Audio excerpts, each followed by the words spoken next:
Hey, David the Behaviorist here. We have a chat with Dr. Brian Walker. Hey Brian, how have you been today, this week? Good, actually. Tired. I'm working too hard. You're working too hard. You know, and there's something that I noticed lately, because I've heard a lot of comments about you, and people are suggesting you're like a rock, and there's a lighthouse on a rock, and you're kind of the shining beacon. And I just wanted to ask you a question about what's happening in Victoria, because you are seen as a bit of a shining beacon for change. Can you tell us a little bit about Victoria at the moment? Well, the thing about being a lighthouse is you can point out where the rocks are and which way to the harbour. You're not going to tell people what to do. If you want to go on the rocks, you go on the rocks, but this is the safe place to go. Now, Victoria and New South Wales and WA, they put together the concept of let's get cannabis legalised and let's go all together, all three states together. Now, in Victoria, they're making great progress, actually. There's two things they've got there. One is the bill that they've put forward, the shared bill we've got. They've second-read that bill, and now they can move on to actually having a proper discussion about it, the debate as to where we go with legalising adult use of cannabis. At the same time, they're also getting the THC driving organised, because the Premier has agreed that they're going to do a trial of this and see, what is the outcome. Now, the thing is, we know what the outcome is. The studies have been, there's plenty of studies, but the government wants to do the trial. Let's go for it, because at the end of that trial, we'll have a recognition that driving with THC is a lot safer than driving with alcohol. Absolutely, and using the analogy of the lighthouse and the rock again, what are some of the rocks or the blockages that you might see in this process? Well, again, as a lighthouse, you're showing the way. Here's a light. There's a light being shone on the facts, if you like, and make this direction here. It's a very simple decision to take.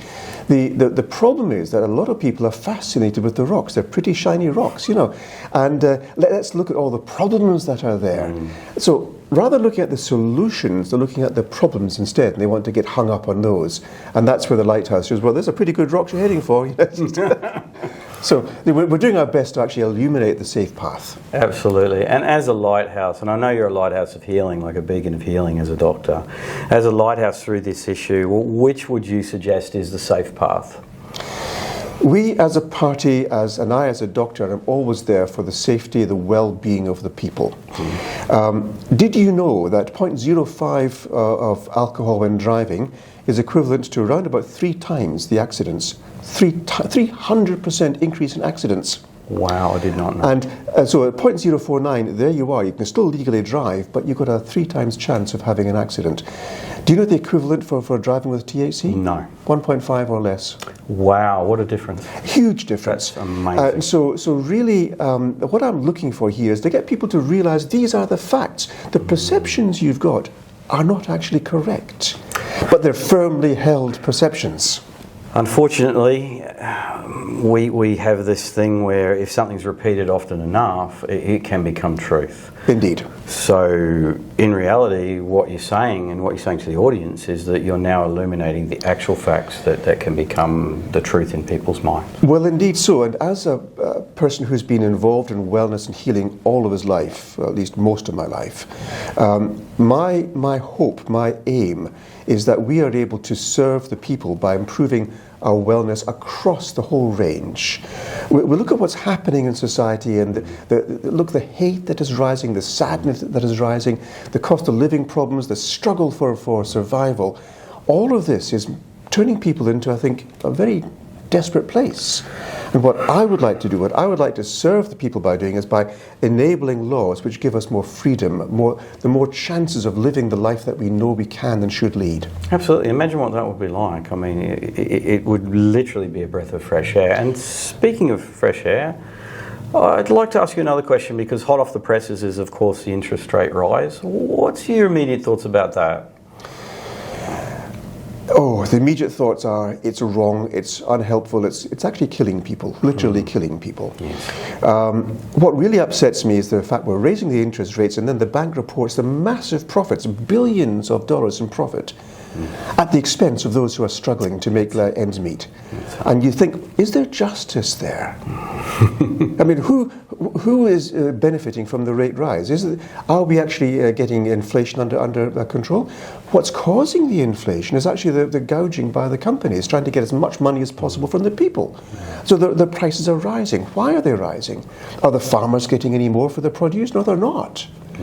So I'm questioning, who is actually being served by these rate increases? Not me, not my people. And how can the average person help you in this discovery, help you in this investigation? What could they do to really raise the point so that you can bring it to Parliament? Is there something they can do to get involved? Yes, speak up. There's passive, we can't do anything, it's all out of our control. No, the power is with the people. We need people to have the courage to stand up and say, I am not prepared to suffer this anymore. Okay. Rather than blaming, I'm taking action. I'm going to actually support our party. We're there to support the people who are having a hard time. We're there to support the people who are not having a hard time too.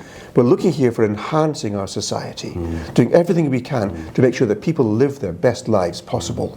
And what you're saying, what I'm hearing you say, is that joining the party will help them have more of a voice. Yes, be active, get engaged. The disengaging from politics is a sure way of giving power to the people who don't really need the power or shouldn't have the power. A lot of people believe that politics is quite complicated, and people often end up in a passive place where they feel that they have no power, and power's a shifting dynamic. Well, I am concerned that politicians are trying to disenfranchise people by getting more power for themselves or more power for the offices that they have enabled. For example, police. We've recently had the police commissioner in Western Australia is now in charge of, say, pandemic legislation rather than the chief health officer. I am concerned by that. How does that work? Well, you've just got bureaucrats ticking boxes, and when that's happened, then we're going to do this. And giving power to effectively a police state is not, in my view, the best way of managing society. Absolutely. And, we're going to talk a little bit more next time about values, because values are intrinsic to how people interrelate. And people do, they do rely on their values to decide which way to go. So next time we'll talk a little bit about values.